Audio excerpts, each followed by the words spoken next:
ગમે એવા સંતાન હોય તો માં એમ જ કહેશે કે મારા દીકરા તું સુખી રહે, મારું હું કરી દઈશ. 4.5 વર્ષનો બાબો હતો ત્યારે એના પપ્પા ઓફ થઈ ગયા હતા. પછી મેં મોટો કર્યો, ભણાવ્યો. મારા પોતરાને જોવાની ઈચ્છા થાય છે. આ બધા કોલેજના છોકરા આવ્યા તો મારા છોકરાને ગોતું, મારો દીકરો આવો જ થઈ ગયો હશે. છોકરાએ મને કહી દીધું કે તારે જવું હોય ને વહી જા. ઘરમાં એટલો માનસિક ત્રાસ મને આપ્યો છે ને, એટલે મને હવે ઘરે જવાની ઈચ્છા નથી થતી. દીકરા વાળા ગુજરી જાય છે તો એ દીકરા આવી શકતા નથી. હું બોલી નથી શકતી.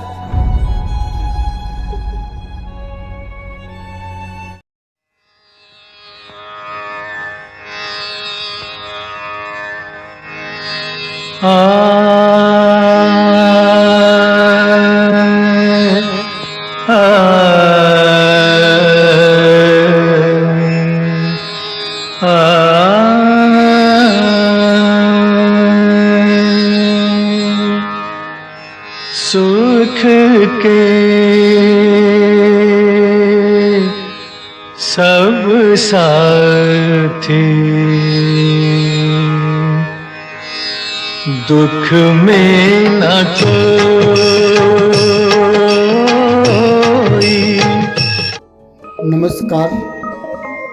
પુત્રવધુ ભણેલી હોવી જોઈએ, પરંતુ તેની સાથે તેનામાં હૃદયની પ્રધાનતા પણ હોવી જરૂરી છે. કારણ કે સ્ત્રી એ સ્ત્રી છે, તેને પોતાનું હૃદય ખોવાનું નથી, અને જો તે તેનું હૃદય ખોઈ બેસશે તો તેનું સ્ત્રીત્વ જ ખલાસ થઈ જશે. માટે તેનું ભણતર તેવું હોવું જોઈએ કે તેનામાં સ્ત્રીત્વના ગુણો વિકસાવે. સ્ત્રી સ્વતંત્રતાના નામે સ્વચ્છંદી બની જાય તેના કરતાં તો તે અભણ સારી.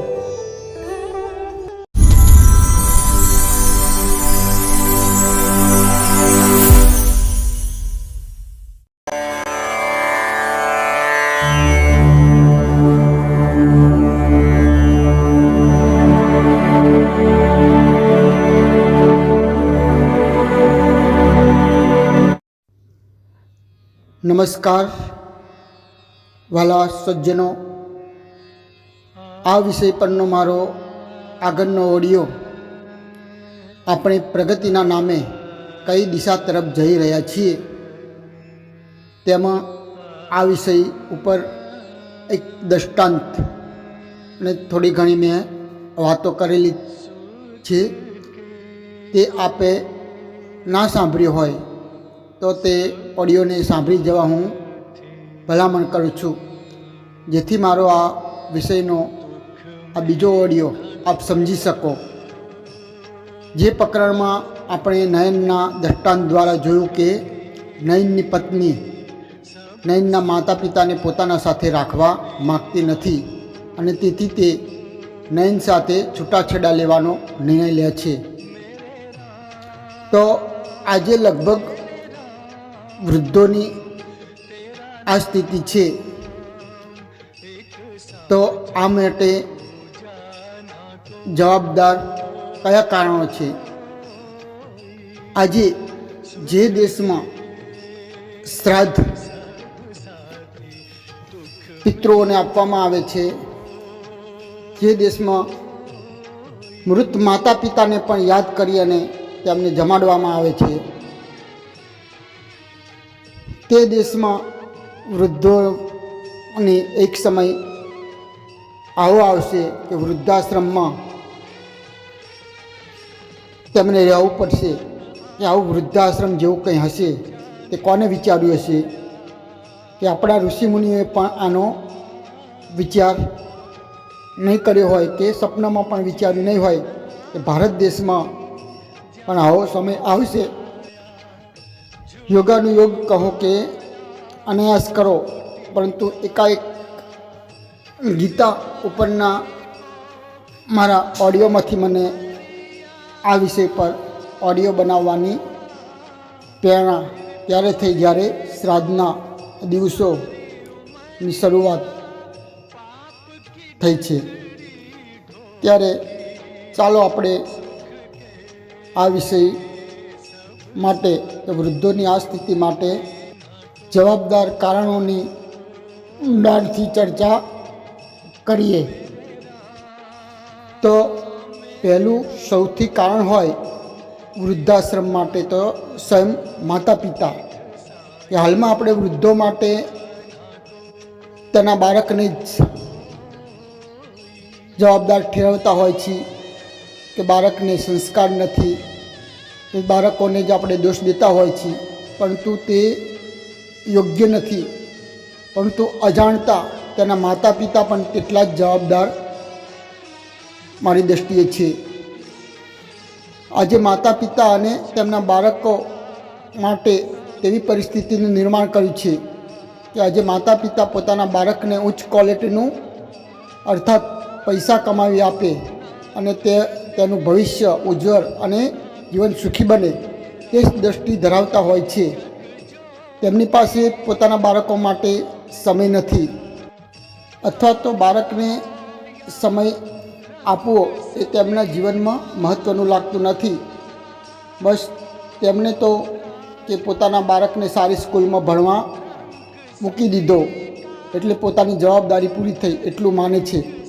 પરંતુ બાળકોને સારા સંસ્કાર આપવાની કોઈ ઘરમાં વ્યવસ્થા જ નથી. ના તો તેને કોઈ ધાર્મિક સંસ્કાર અપાય છે, ના તો જીવનમાં નિયમિતતા, સમયબદ્ધતા, વિવેક, આદર ભાવ કે બીજા પ્રત્યે આદર ભાવ કે પ્રેમ ભાવ કેળવાય તે અંગે કોઈ પ્રવૃત્તિ કરવામાં આવે છે. માત્ર બાળકને સારી સ્કૂલમાં ભણવા મોકલી દીધું એટલી જ ફરજ મનાય છે. ઘરમાં પણ અંગ્રેજી સભ્યતા, રહેણી કહેણી, બોલબાલ, રીત રિવાજ, good morning, good evening, happy birthday, bye bye, mom, dad જેવા ઇંગ્લિશ શબ્દોથી વ્યવહાર કરવામાં આવે છે ને ઇંગ્લિશ મીડિયમનું શિક્ષણ વગેરે દ્વારા પશ્ચિમની સંસ્કૃતિના વાતાવરણમાં ઉછેરવામાં આવે છે. મોબાઈલ, માતા પિતાના ચારિત્રનો અભાવ, ખુદ માતા પિતા પોતાના વૃદ્ધ માતા પિતાની સેવા કરતા નથી કે તેમની પાસે બેસતા નથી, કે એટલું જ નહીં પરંતુ તેમના બાળકને પણ એવી ટેવ પાડતા નથી કે તારા દાદા કે દાદી પાસે બેસ, તેમની સેવા કર, કે તેમને કંઈ કામકાજ કે તેમને કંઈ તકલીફ હોય તો તેમની પગ દાબ કે માથું દાબ કે તેમની સારવાર કર. અને જેના કારણે બાળકને બાળપણથી જ આવા સેવાના ગુણોના બીજ નખાતા નથી. પરિણામે મોટો થયા પછી તેવું જ તે તેના માતા પિતા સાથે પણ વર્તન કરતો હોય છે. સમય તો ફિક્સ છે કે નથી આપી શકતા, પરંતુ આજે ઘણી બધી એવી સંસ્થાઓ છે કે જે બાળકોને સંસ્કાર મળે તે માટે પ્રયત્નશીલ હોય છે, તે માટે કામ કરતી હોય છે, પરંતુ ત્યાં મોકલવાની પણ તસદી લેતા નથી. માતા પિતા પાસે પોતાના બાળકને સંસ્કાર આપવા પૂરતું જ્ઞાન, ચારિત્ર કે સમય નથી હોતો, પરંતુ જે સંસ્થાઓ આવું બાળકોને સંસ્કાર આપવાનું નિષ્કામ કર્મ કરે છે ત્યાં પણ મોકલવા પૂરતી તસદી લેતા નથી.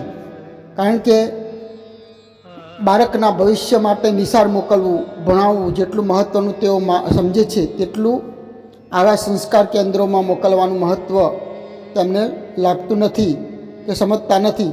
પરિણામે ભણ્યા પછી પણ બાળકમાં સેવા, દયા, પ્રેમ, કરુણા, ભાતૃભાવના ગુણો આવતા નથી. પછી મોટો થતાં તે સંકુચિત, સ્વાર્થ અને લાગણી વગરનો થાય છે. પછી તેની પાસેથી માતૃ પિતૃ ભક્તિની આશા રાખવી નિરર્થક છે. ઘણીવાર આપણો પુત્ર કે પુત્રી આજુબાજુ કે પાડોશીને ત્યાં કામ કરતો હોય તો તે જેમ ડુબરો પડી જવાનો હોય તેમ તેને બીજાનું કામ કરવાની ના પાડવામાં આવે છે. તો ઘણીવાર આપણે પોતાનો જ પુત્ર ઘરે બેઠો હોય પરંતુ આપણે બીજાના પુત્ર કે પાડોશીના પુત્રને પોતાનું કામ કરવાનું કહીએ છીએ, કારણ કે પોતાનો પુત્ર પોતાનું જ માનતો નથી હોતો, પરંતુ આજુબાજુના પુત્રો શરમમાં ના નથી પાડી શકતા, તેથી આપણું કામ કરી આપે છે. ખાસ માતાઓને આવી ટેવ હોય છે કે તેનો પુત્ર તેનું નથી માનતો, પણ પાડોશીનો પુત્ર તેનું સાંભળે છે, કહે છે કે જા બેટા દુકાનેથી આટલું લઈ આવને, અને પાડોશીનો પુત્ર ઝડપથી તે લાવી આપતો હોય છે. એવી જ રીતે આપણો પુત્ર આપણે કામ બતાવીએ તો ના પાડતો હોય, પરંતુ પાડોશી બતાવે તો દોડીને કરતો હોય છે. તેવી સ્થિતિનું કારણ આપણા વધુ પડતા લાડ હોય છે. બાળકમાં પ્રેમ, સ્વચ્છતા, દયા, કારુણ્ય ભાવ વગેરે ગુણો વિકસે તેઓ બાળપણથી જ માતા પિતાએ કામો કરાવવા જોઈએ. દેશ સેવા, સમાજ સેવા, ધર્મ માટે પૂરતો પ્રેરણા મળે તે માટેનો વિચાર કરવો જોઈએ. વૃદ્ધાશ્રમ માટેનું બીજું જો કોઈ કારણ હોય તો આજની અંગ્રેજી કેળવણી છે. આજે સ્કૂલોમાં પણ બાળકોને અંગ્રેજી કેળવણીનું જ શિક્ષણ આપવામાં આવે છે. ઇંગ્લિશ મીડિયમ તેવી રહેણી કહેણી, પોશાક વગેરે દ્વારા બાળકના હૃદયમાં પાશ્ચાત્ય સંસ્કૃતિ તરફ ઝુકાવ વધે તેવું વાતાવરણ બનાવાય છે. આજે રામને બદલે સાન્તાક્રોઝ, કૃષ્ણને બદલે જુલિયસ ભણાવાય છે. રામાયણ મહાભારતના નામની પણ બાળકને ખબર હોતી નથી. Good morning, good afternoon, good night, Tata, bye bye જેવા વાક્યથી બાળકોને શિક્ષણ આપવામાં આવે છે.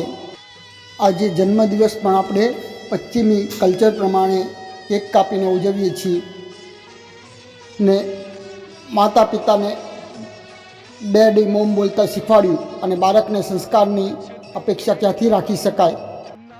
બર્થડે પર વૃક્ષ રોપવાનું કે ઈષ્ટના આશીર્વાદ લેવાનું કે દેવ મંદિર જવાનું કે માતા પિતાના પગે લાગવાના બદલે હેપી બર્થડે કે કેક કાપવી અને ખોટું દેખાડો કરવો, આવા વાતાવરણમાં બાળક પાસે ભારતીય સંસ્કૃતિના સંસ્કારોની ક્યાંથી આશા રાખી શકાય. આજે શિક્ષણ રામ બને તેવું નહીં, પરંતુ પોતાનું સંતાન ડૉક્ટર, એન્જિનિયર, એકાઉન્ટન્ટ બને તેવું અપાય છે, અને તેના ધ્યાન આપવા પોતાનો છોકરો આઈપીએસ ઓફિસર બનવો જોઈએ. પછી ભલે તેનામાં ભારતીય સંસ્કૃતિના સંસ્કાર આવે કે ના આવે. હું ઇંગ્લિશ મીડિયમનો કે ઇંગ્લિશ શિક્ષણનો વિરોધી નથી, પરંતુ શરૂઆતના પ્રાથમિક શિક્ષણ તો બાળકને માતૃભાષામાં અને માત્ર ભારતીય સંસ્કૃતિને શોભે તેવું જ હોવું જોઈએ. કારણ કે છોડ બાળપણમાં જેવું બાળકને સંસ્કાર આપવામાં આવે તે આજીવન તેનામાં રહેતા હોય છે. પછી આગળ જઈને તે ગુજરાતી મીડિયમ સાથે ભલે ઇંગ્લિશ અને બીજી સંસ્કૃતિનું પણ ભણતો, પરંતુ શરૂઆતમાં તો તેને પોતાની માતૃભાષાથી જ શિક્ષણ અને ભારતીય સંસ્કૃતિનું જ શિક્ષણ મળવું જોઈએ એમ મારું માનવું છે. ત્રીજું જો મહત્ત્વનું કારણ હોય તો બદલાતી સમાજ વ્યવસ્થા. વૃદ્ધાશ્રમ માટે આજના સમયમાં સૌથી મોટું કારણ હોય તો હું આજની વિભક્ત કુટુંબ પ્રથા અને શહેરી કલ્ચર માનું છું. આપણો દેશ ખેતી પ્રધાન દેશ હતો, ખેતી ઉપર આધારિત હતો, ત્યારે ગામડામાં સંયુક્ત પરિવારમાં રહેતા, જેના કારણે એકાબીજા વચ્ચે પ્રેમ, હૂંફ, કર્તવ્યપરાયણતા, સેવા વગેરે ગુણો આપોઆપ વિકસતા. કામની વહેંચણી હતી, જેને કારણે આજની જેમ શહેરમાં રહેતા એક જ પરિવારના સભ્ય કે આગેવાન પર બધો વ્યવસાયનો ભાર નહોતો. બીજું, ગામડામાં સંયુક્ત કુટુંબ પ્રથામાં ઘરના મુખ્ય વડીલ અર્થાત મુખી કે જે મેન પરિવારનો મોભી હોય તેના હાથમાં જ બધો વ્યવહાર અને આર્થિક વહીવટ રહેતો, જેને કારણે ઘરનો મુખ્ય વ્યક્તિ કે મોભી વ્યક્તિ જે પ્રમાણે કહે તે પ્રમાણે સર્વ ઘરના પરિવારના લોકોએ રહેવું પડતું, તેની આજ્ઞાનું પાલન કરવું પડતું. કારણ કે ઘરના દરેક સભ્યનું જીવન પરાવલંબી હતું. સર્વે હરીમરીને સાથે રહેવું પડતું, અને ઘરનો મોભી કહે તે પ્રમાણે જ બધાએ વર્તવું પડતું, અને પોતાની જીવન જરૂરિયાત પૈસા માટે ઘરના વડીલ પર આધાર રાખવો પડતો. તેથી લગ્ન કર્યા બાદ પણ તેની પત્ની કહે તેમ નહીં, પરંતુ સમગ્ર પરિવારમાં હળીમળીને રહેવું પડતું. આજે નોકરી મળતા પત્નીના કહેવાથી કુટુંબ પરિવારથી અલગ થઈ જવાતું નહોતું, કારણ કે અલગ થઈને જાય ક્યાં એવી સ્થિતિ હતી. તેથી લગ્ન કરીને ઘરમાં આવનાર સ્ત્રીને પણ વડીલોની આજ્ઞા પ્રમાણે જીવવું પડતું અને કદાચ રિસાઈને પોતાના પિયરમાં જતી રહે તો ત્યાં પણ તેને કોઈ રાખવા તૈયાર નહોતું. તેના માતા પિતા તેને સમજાવી અને પરત મૂકી જતા. તેથી જ આજની જેમ કે દીકરીને છાવરવામાં આવતી નથી. તેથી જ ભૂતકાળમાં ગમે તેટલા સ્ત્રી પર દુઃખ પડતું કે જુલ્મ ગુજારવામાં આવે તો પણ સ્ત્રી સહન કરી પોતાનું આખું જીવન ત્યાં ગાળી નાખતી, ભૂખી તરસી જીવન ગુજારી નાખતી. તે માટે આજની સ્ત્રીની જેમ બીજો કોઈ આરો નહોતો. આથી ઘણા ચિંતકે વિચાર્યું કે સ્ત્રીને આત્મનિર્ભર બનાવવી પડશે, સ્ત્રીને સ્વતંત્ર બનાવવી પડશે, પોતાના પગ પર થઈ શકે. જેને કારણે સ્ત્રી સ્વતંત્રતા સ્ત્રીને ભણતર આપવા પર ભાર આપવામાં આવ્યો, પરંતુ સ્વતંત્રતાના બદલે સ્ત્રી સમય જતાં સ્વચ્છંદી બની. આજે સ્ત્રી સ્વતંત્રતા પર ખૂબ ભાર મૂકવામાં આવે છે અને આપણે પશ્ચિમના કલ્ચર તરફ વધી રહ્યા છીએ. સ્ત્રી કેળવણીનો પ્રચાર કરવામાં આવે છે, પરંતુ જે કેળવણી સ્ત્રીને સંસ્કાર ના આપે અને કેળવણીના નામે સ્વચ્છંદી બનાવે તે કેળવણી શું કામની? આજે આપણે ભણતરના નામે કોલેજમાં જે યુવતીઓ ભણે છે તે આપણે જોઈએ છીએ ત્યારે થાય છે કે આનાથી તો સ્ત્રીને કે બાળકોને આ શિક્ષણ ના આપવું સારું. માટે સ્ત્રીને ભણાવો ગણાવો જરૂર, પણ સાથે સંસ્કારી બને, સંસ્કાર મળે, તેનામાં ત્યાગ, સમર્પણ, સહનશીલતાના ગુણો વધે તે જરૂર છે. આજે શિક્ષણમાં માતા સતી, સીતા, અહલ્યા, સાવિત્રી, ઝાંસીની રાણી લક્ષ્મીબાઈના પાઠ ક્યાં ભણાવાય છે? યુવક અને યુવતીનું આજે તો એક સરખા જ પ્રકારનું શિક્ષણ છે. માટે સ્ત્રી પણ ભણેલી ગણેલી હોવી જોઈએ, પરંતુ સ્ત્રી પાસે હૃદયની પ્રધાનતા હોવી જોઈએ. તેની ભણતર જો તેની અંદરનું હૃદય, તેના લાગણી, સંવેદના ખોઈ નાખે, તેનું હૃદય ખોઈ નાખે તો તેનું સ્ત્રીતત્વ ખલાસ થશે. માટે હૃદય રાખવાનું છે. ભણતર તેવું હોવું જોઈએ કે તેના આ ગુણો વિકસાવે, નહીં કે નાશ પામે. મારું માનવું છે કે યુવક અને યુવતીનું શિક્ષણ અલગ હોવું જોઈએ. યુવતીનું શિક્ષણ તેનામાં પવિત્રતા, ચારિત્ર, સહનશીલતા, શૌર્ય વધે તે રીતનું શિક્ષણ આપવું જોઈએ. કારણ કે તેનો રોલ અને પુરુષનો રોલ સમાજમાં અલગ અલગ હોય છે. પરંતુ આજે તો સ્ત્રી સ્વચ્છંદી બની ગઈ છે અને સમાજમાં વ્યભિચાર વધ્યો હોવાનું એક કારણ આ છે. સ્ત્રી અને પુરુષ એકબીજાને પૂરક છે. ઘર પરિવાર ચાલે તેમાં જેટલો પુરુષનો રોલ મહત્ત્વનો છે તેટલો જ સ્ત્રીનો પણ મહત્ત્વનો છે. પુરુષ બહારનું ખ્યાલ રાખે, આવક કમાઈ લાવે, વ્યવહાર વગેરે, જ્યારે સ્ત્રીએ ઘરની વ્યવસ્થા જાળવવી તે સ્ત્રીના હાથમાં છે. અને બંને એકબીજાને પૂરક થઈ રહે તો જ સંસાર સુખી બને. પરંતુ આજે તો બંને સ્ત્રી અને પુરુષ બંને નોકરી કરતા હોય છે અને ઘર ના રહેતા હોટલ જેવું બની ગયું છે. બંને નોકરીથી રાત્રે થાકીને આવે પછી પોતાના બાળક કે માતા પિતાનું શું ધ્યાન રાખશે? ઘરકામ માટે એક નોકરાણી રાખી દે છે અને સંતાનને સંભાળવા માટે કાયા રાખી દે છે. આ સંતાન મોટું થઈ શું તેના મા બાપની સેવા કરશે?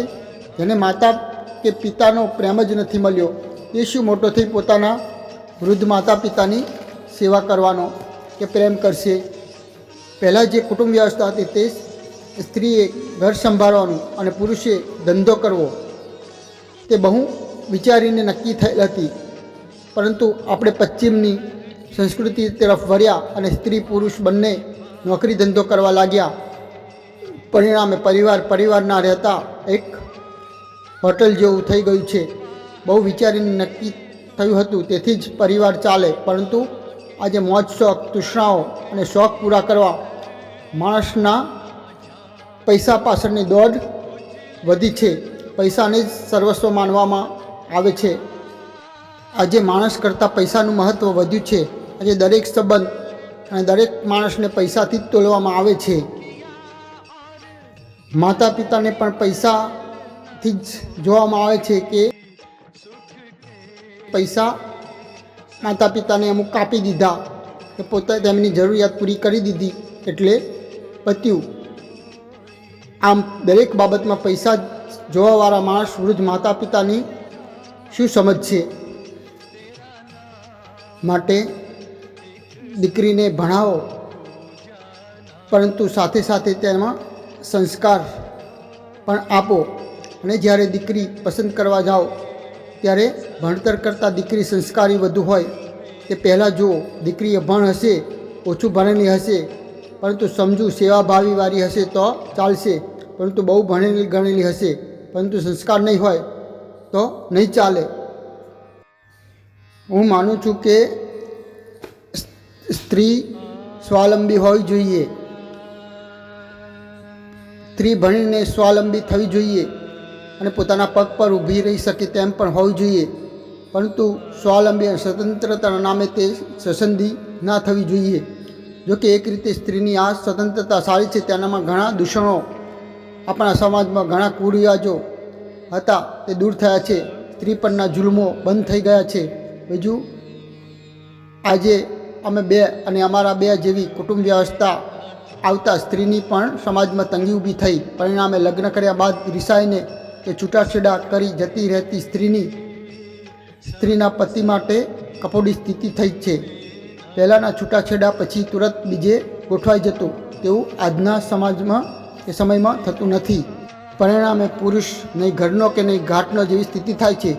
જોકે સ્ત્રીની આ સ્વાવલંબીપણું અને સ્વતંત્રતાએ વધુ પડતો દુરુપયોગ થાય છે. આજે વિભક્ત કુટુંબમાં રહેતો પુરુષને બીજા કોઈ પરિવારનો સહારો હોતો નથી. બીજું, પહેલાં ગામડામાં ખેતીને કારણે સંયુક્ત પરિવારના કારણે કદાચ પત્ની રિસાઈને ચાલી જાય તો પણ પુરુષ પોતાનો વ્યવસાય અને વ્યવહાર કરી શકતો. તેના માતા પિતાનું ધ્યાન બીજા પરિવારના સભ્યો આપતા, જેથી તે નોકરી વ્યવસાય કરી શકતો. પરંતુ આજે તેવું નથી. પુત્ર ગમે તેટલો સંસ્કારી હોય, માતૃ પિતૃ ભક્ત હોય, પરંતુ તેની પત્નીથી દબાઈને જીવવું પડે છે. સમજો કે શહેરમાં 12 કલાક નોકરી કરીને પોતાના પરિવારનું ગુજરાન ચલાવતો પુરુષની માતા પિતાનું ધ્યાન નથી રાખી શકતો કે નથી પત્નીને ધ્યાન આપી શકતો. હવે જો તેની પત્ની રિસાઈને જતી રહે તો તે પુરુષ તેની માતા પિતાની સંભાળ રાખશે કે નોકરી વ્યવસાય કરશે કે બીજો વ્યવહારો કરશે? બીજું, નોકરીમાં પણ આજે ગુલામીપણું જીવન થઈ ગયું છે. વ્યક્તિ પાસે 12 કલાક ઉપરાંત કામ લેવામાં આવતું હોય છે. આથી થાકીને ઘરે આવતો પુરુષ બીજા કોઈ વ્યવહાર કે કામનો રહેતો નથી. જેને કારણે તેને પરિવાર ચલાવવા પોતાની પત્નીની શરતો અને માગણીઓ અનિચ્છાએ પણ સ્વીકાર્યા વિના ચાલતું નથી. પુત્રને ગમે તેટલો સંસ્કાર આપશો, પરંતુ આજે પરિસ્થિતિ જ એવી નિર્માણ આપણે કરી છે કે જ્યાં સંસ્કાર નહીં પરંતુ વ્યવહારિકતાને વધુ મહત્ત્વ આપવું પડે છે. ને પોતાના સંતાન અને પરિવારને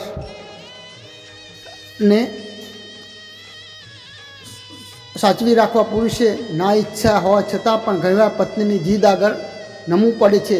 ને પોતાની મા બાપની વૃદ્ધાશ્રમમાં મૂકવા પડતા હોય છે.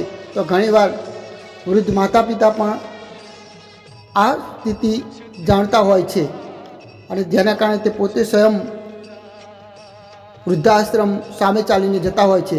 આજે ઘણા કથાકારો અને સોશિયલ મીડિયામાં એવા સંદેશ આપવામાં આવે છે કે પોતાના માતા પિતાને સમય આપો, બેસો, પરંતુ સતત પરિવારના ગુજરાન માટે ઝઝૂમતો અને સંઘર્ષ કરતો આજનો પુરુષ ને માતા પિતા માટે તો શું પોતાના જીવન માટે પણ સમય નથી. આજે તો શાંતિથી શ્વાસ પણ લઈ શકતો નથી. તેમ સગા સંબંધી વ્યવહાર વગેરે વચ્ચે એક પુરુષ માટે ઝઝૂમવું કઠિન થઈ ગયું છે. આજે યસ બોસનો જમાનો છે. વળી એક જ પુત્ર રાખવાની આપણા વિચારધારાને કારણે દવાખાના અને બીજા પ્રસંગો, વ્યવહારો વગેરે જેવા પ્રસંગોમાં તેની પડખે ઊભા રહેવા માટે કોઈ પાસે સમય નથી. આવા સમયે વ્યક્તિએ પોતાની નોકરીના દબાણમાં જીવવું પડતું હોય છે, કાં તો નોકરી છોડવી પડતી હોય છે. આજે આપણે ગમે તેવા રામાયણના પાઠ ભણાવીશું કે માતૃપિતૃ ભક્તિના ઉપદેશો આપીશું, પરંતુ જ્યાં સુધી સમાજ વ્યવસ્થામાં પરિવર્તન નહીં આવે, આજીવિકા માટે ગુલામીમાંથી વ્યક્તિ મુક્ત નહીં થાય, ત્યાં સુધી આ ઉપદેશો ગ્રંથોમાં જ સારા લાગશે. પરંતુ વાસ્તવિકતા જીવન માટે અશક્ય છે, કારણ કે 14 વર્ષ વનમાં જવાવાળા રામને પોતાના માતા પિતાની દેખરેખની ચિંતા નહોતી કે માતા પિતાની કોણ સેવા કરશે, કોણ રાખશે.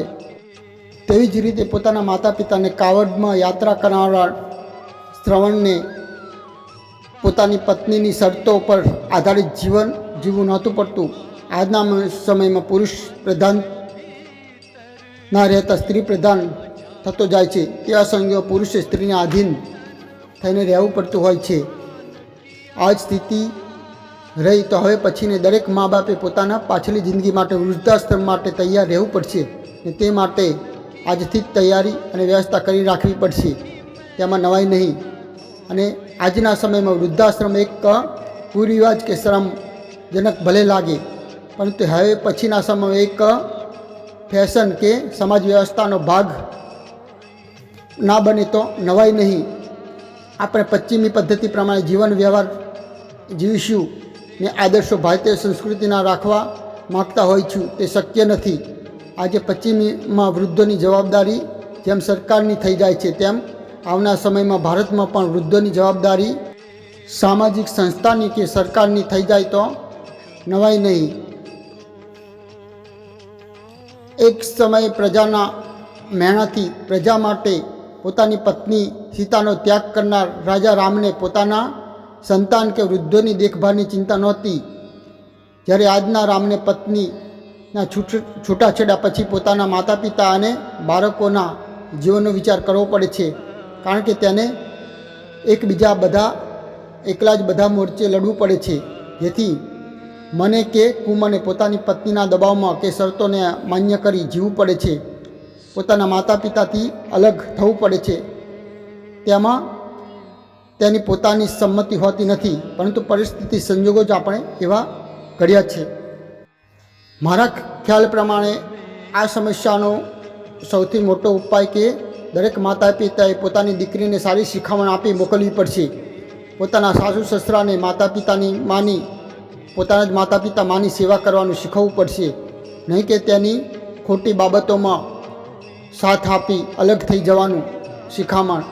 દરેક માતા પિતાએ એના ભૂલવું જોઈએ કે પોતાના ઘરમાં પણ કોઈની દીકરી વહુ બની આવશે ને તે પણ આવી શિખામણ આપશે તો આપણી શું હાલત કે સ્થિતિ થશે. તેમજ આજે ગામડામાં કે શહેરમાં એકબીજા પાડોશીએ જ કુટુંબ ભાવના કેળવવી પડશે ને મુશ્કેલીમાં સમયમાં એકબીજાને પડખે ઊભું રહેવું પડશે, કારણ કે પહેલો સગો પાડોશી છે, બીજા સગાવાલા તો દૂરના છે. આ વાત આપણે ધ્યાન રાખવું પડશે. પુત્રની સાથે વૃદ્ધ માતા પિતાએ પણ પરિસ્થિતિ સાથે એકજૂથ થતાં શીખવું પડશે. પોતાનો ઈગો શાસન પણ ઘરમાં પોતાનું ચલણ ચલાવવાના બદલે પોતાના પુત્ર અને વહુને દીકરીની જેમ માનવી પડશે અને માનો પ્રેમ આપવો પડશે. તેને સહાયક થઈને રહેવું પડશે. આજની આધુનિક પદ્ધતિ સાથે ઢંગ કેળવવો પડશે. આજના બદલાતા સમય પ્રવાહ અને વિચારધારામાં જગત ખૂબ જ આગળ વધી ગયું છે. દરેકને પોતાનું જીવન હોય છે.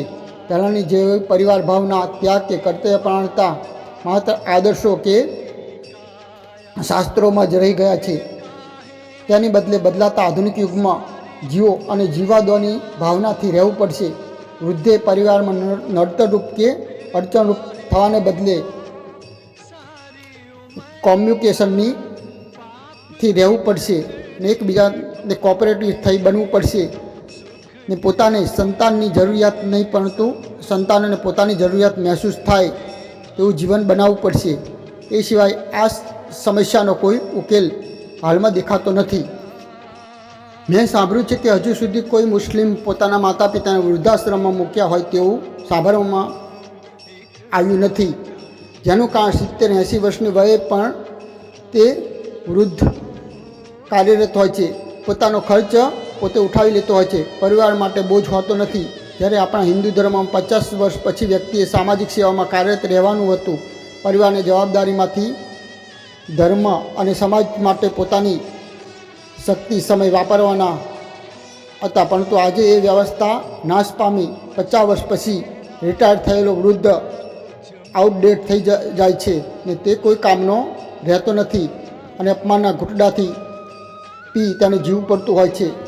કાં તો ઘણા વૃદ્ધો રિટાયર થયા પછી પણ કામમાં દખલગીરી કે પોતાનું વર્ચસ્વ છોડવા તૈયાર થતા નથી, જેને કારણે પરિવારના સંબંધોમાં કડવાશ ઊભો થતાં તે બધાને દૃષ્ટિમાં થૂથું થઈ જાય છે, કારણ કે તે કામનો રહેતો નથી. આમ બદલાતી સમાજ વ્યવસ્થા એ આજનું સૌથી મોટું કારણ છે. આજે મોબાઈલ અને ટીવીના યુગમાં વ્યક્તિ મહત્વાકાંક્ષી, એકલહૂડો અને પરિવારમાં હોવા છતાં પરિવારથી અરગો થઈ ગયો છે.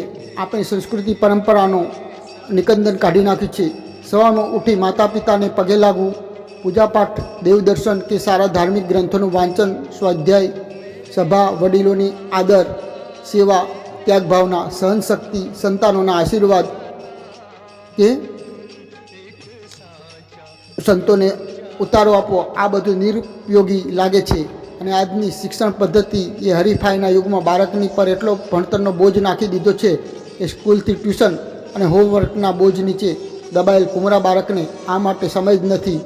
સવારે વહેલા ઉઠી ખભા પર થેલો ભરવી સ્કૂલે મોકલાવી દેવાય છે ને સાંજે થાકી પાકીને આવેલો બાળક હોમવર્ક કરતાં કે મોબાઈલમાં વિડીયો જેમ રમતા રમતા ગાઢ નિંદ્રામાં સરી પડે છે. પિતા સવારથી મોડી રાત સુધી પરિવાર માટે સંઘર્ષ કરતો રહેલો છે. એ સ્ત્રીએ આખો દિવસ ઘરકામ અને પુરુષના કામો પણ કરવા પડે છે, જેના કારણે બાળકને સ્કૂલે લેવા મૂકવા જવું, વૃદ્ધોની દવા દારૂ બિલો ભરવા, ખરીદી કરવી, સ્કૂલોની મિટિંગો એટેન્ડ કરવી. પહેલાં સ્ત્રી ભાગ્યે જ ઘરની બહાર નીકળતી. આજે દરેક વ્યક્તિએ સમાજમાં પોતાનું સ્ટેટસ જારી રાખવા સવારથી સાંજ આર્થિક ઉપાર્જન માટે સંઘર્ષ કરવો પડે છે. પરિવારની માંગ, ભૌતિક સુખ સગવડ અને પોતાની મહત્વાકાંક્ષાએ દબાયેલ વ્યક્તિ માટે પોતાની વૃદ્ધ માતા પિતા માટે સમય જ નથી બચતો. મોંઘવારીમાં સંઘર્ષ કરતા વ્યક્તિ માટે બે છેડા ભેગા થતા નથી. દેખાદેખી, મોજ શોખ, સ્ત્રીઓની ઊંચી અપેક્ષાઓ વ્યક્તિને એક યંત્ર બનાવી દીધો છે. અને સૌથી મહત્ત્વની બાબત તો એ છે કે આજે મોટા મોટા વૃદ્ધાશ્રમો બને છે, તેનું ગર્વ લેવામાં આવે છે. અને સૌથી આશ્ચર્યની બાબત તો એ છે કે આ જે વૃદ્ધાશ્રમમાં જે દાન આવે છે, દાન આપનારા લોકો હોય છે, તેમના માતા પિતાની સ્થિતિ શું છે તે જાણવાનો કોઈ પ્રયત્ન નથી કરતું. આજે એવા લોકો મેં જોયા છે કે પોતાના મા બાપને રાખતા નથી કે તસદી લેતા નથી, પરંતુ વૃદ્ધાશ્રમમાં અઢળક દાન કરે છે. આ તો શું મતલબ? આજે એવા ઘણા એનઆરઆઈ કે પોતાના મા બાપને ગામડે એકલા મૂકી દીધા છે, વર્ષો પછી પણ ખબર લેતા નથી, પરંતુ વૃદ્ધાશ્રમમાં લાખોનું દાન કરે છે. આમ આજે વૃદ્ધાશ્રમમાં જે લોકો દાન આપે છે તેમના માતા પિતાની તે સેવા કરે છે કે કેમ, પોતાની સાથે રાખે છે કે કેમ, એ પણ તપાસવું જોઈએ. અને જો તેમની પાસે એ સમય ના હોય તો પ્રેમથી તેવા લોકોના પૈસાનો અસ્વીકાર કરી દેવો જોઈએ. ને પહેલાં તમે તમારા વૃદ્ધ માતા પિતાની સેવા અને વ્યવસ્થા કરો, પછી વૃદ્ધાશ્રમમાં વૃદ્ધોની મદદ કરવા આવો, તેવું કહેવાની હિંમત હોવી જોઈએ. આની પાછળની ભાવના તો એ જ છે કે વૃદ્ધાશ્રમમાં હું લાખોનું દાન કરું, કારણ કે મારા માતા પિતાને પણ કાલે જરૂર પડે તો ત્યાં રાખી શકું, કે હું પણ ત્યાં કાલે રહી શકું. બધા દાન આપનાર આવા હોતા નથી. એટલે મારા વાક્યનો કોઈ ગલત અર્થ ના કરે કે દાન આપનારને નમસ્કાર, કે તે એટલા જીગર તો ધરાવે છે કે નિસ્વાર્થ છૂટા હાથે દાન આપે છે, પરંતુ દાન આપનાર લોકોનું મનોવિજ્ઞાન પણ સમજવા જેવું હોય છે કે તમે દાન આપો તો ભલે, પણ સાથે સાથે આપણી ભારતીય સંસ્કૃતિ, આપણા ધર્મના સંસ્કારો પણ તમે જો પાલન કરશો તો કાલે બીજા લોકો તેનું પાલન કરશે. બીજું, ઘણીવાર માતા પિતાની ભેદભાવભરી નીતિ પણ તેમના પ્રત્યે ભવિષ્યમાં દ્વેષના બીજ નાખતી હોય છે. તમે ઘણીવાર જોતા હશો કે બે સંતાનોમાંથી એક સંતાન વધુ કમાતું હોય અને બીજું સંતાન થોડું ઓછું આવકવાળો હશે. જે વધુ કમાતો હોય તેને વધુ મહત્ત્વ આપશે તેના માતા પિતા, તેને વધુ માનપાન અને ભાવ આપશે, મહત્ત્વ આપશે. જ્યારે ઓછું આવકવાળા બહુ પુત્રને બહુ મહત્ત્વ નહીં મળે. દરેક સમયે અને પ્રસંગે કમાવ દીકરાની જ રાય લેવામાં આવશે, તેનું જ ઘરમાં ચાલતું હોય છે. એ તો ઠીક, પણ ત્યાં સુધી કે તેમના સંતાનો સાથે પણ આવો ભેદભાવ થાય છે.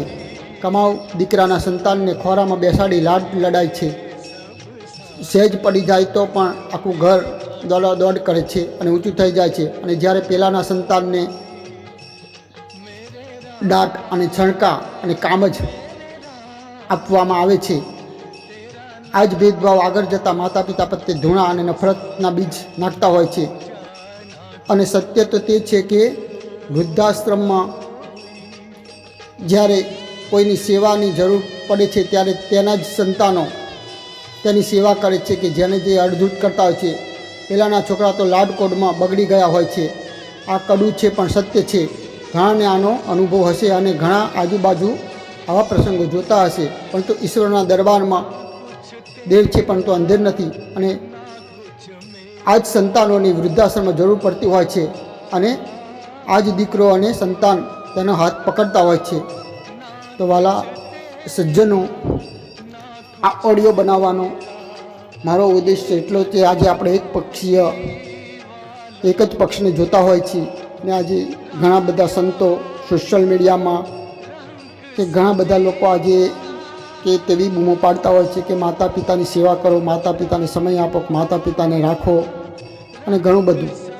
અને દીકરાને સંસ્કાર નથી કે દીકરા મા બાપને રાખતો નથી, પરંતુ એના ઊંડામાં કે તેના કારણો વિશે આજે જોવામાં આવતું નથી. કે બંને પક્ષને આપણે જોવા જોઈએ. હા, માતા પિતા ગમે તેવા પણ પોતાના ઈશ્વર સમાન છે. હું આ ઓડિયોથી એવું કહેવા માગતો નથી કે તમે તમારા માતા પિતા કર્તવ્ય ભૂલતા હોય તો તમે પણ તમારું કર્તવ્ય ભૂલો અને માતા પિતાને વૃદ્ધાશ્રમમાં રાખો. કે માતા પિતા તમને અન્યાય કરતા હોય તો માતા પિતાને, પરંતુ મારો ઉદ્દેશ્ય તો કે આ વૃદ્ધાશ્રમની પરિસ્થિતિ તૈયાર ક્યાં થાય છે, કે વૃદ્ધાશ્રમની જરૂરિયાત આજે કેમ પડે છે, કયા કારણોને કારણે, તો તેનું આપણે એક ચિંતન કરવું જોઈએ ને બંને પક્ષે વિચારવું જોઈએ કે જેટલો દીકરો કે જેટલી વહુ જવાબદાર હોય છે તેટલું થોડી ઘણા બીજા પક્ષો બીજા કારણો પણ જવાબદાર હોય છે.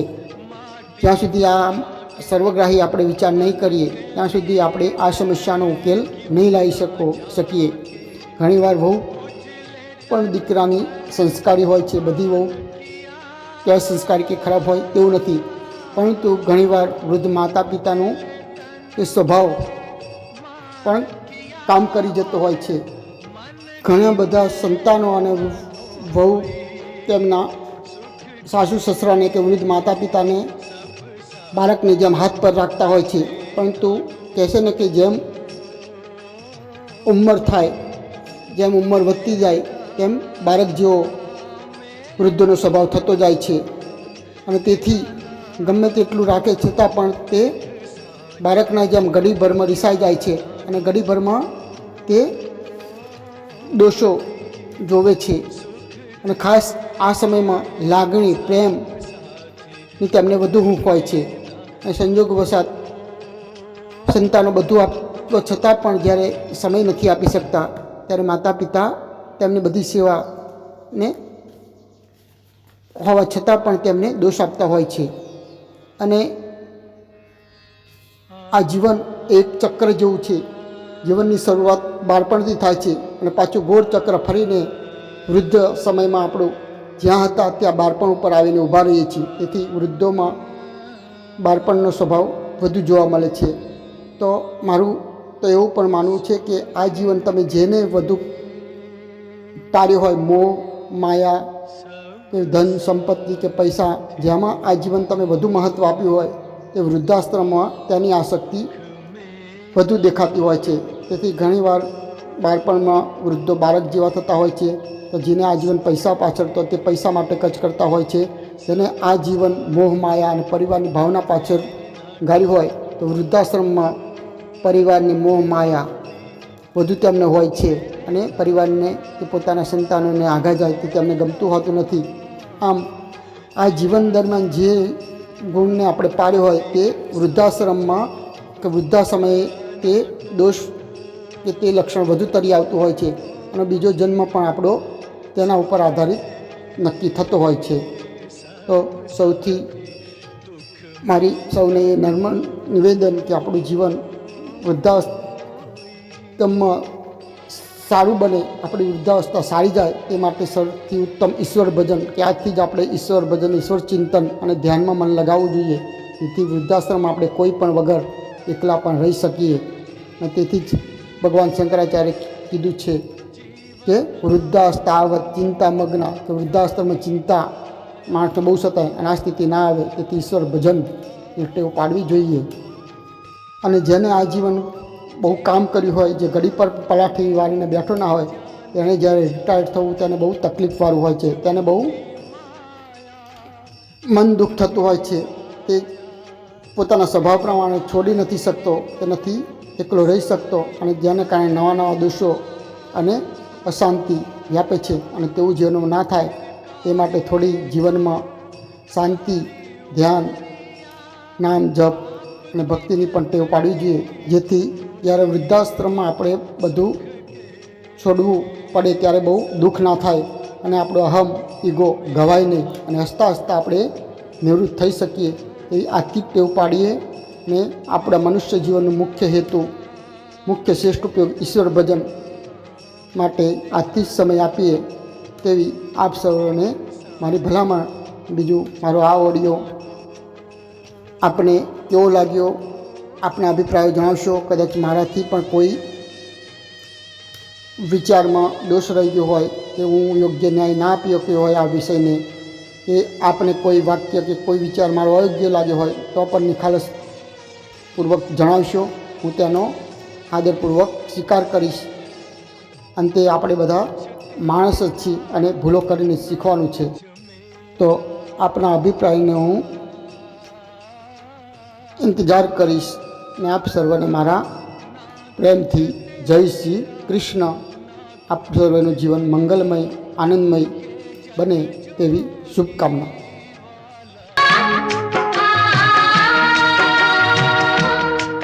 है कौन सा वो इंसान यहाँ पर जिसने दुख ना झेला, चल अकेला, चल अकेला, चल अकेला, तेरा मेला पीछे छूटा राही, चल अकेला, चल अकेला, चल अकेला, चल अकेला.